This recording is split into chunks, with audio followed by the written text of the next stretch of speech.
yan sa Pinoy version ng kanta mula sa pelikulang Frozen. At hindi lang yan ang patok.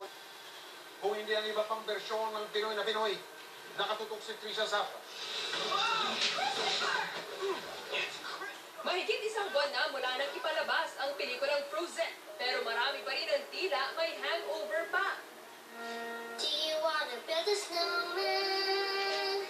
Come on, let's go and play.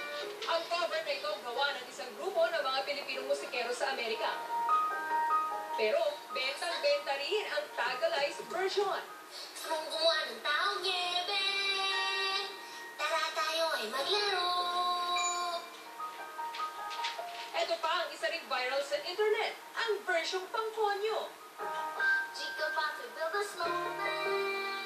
Tara, let's make laro outside. So I was doing something and then nabore ako. So isip ko, parang una pang lyrics nun is, can we make a one snowman? Kaya ang naunang katuwaan, nasundan ng isa pa. Hango naman sa Oscar-nominated song na Let It Go. Kembot na, inadlan ng iyong kapa. Kembot na, rumay na like Venus Ra. Ang architecture sophomore na si Amy mas piniling isalin at kantahin ito sa Filipino.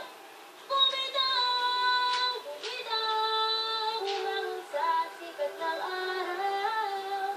Ilan lang sila sa napakaraming katibayan kung gaano kayaman sa talento ang ating bayan. Trisha Zafra, nakatutok, 24 oras. Agree ako dyan, Trish. At yan po mga balita ang aming tinutukan sa nakalipas sa 24 oras. Maraming salamat sa iba. Tiwala mula sa tahanan ng katotohanan.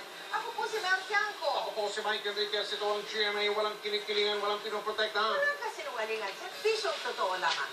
At dahil hindi na tutulog ang balita, Nakatutok kami 24 oras.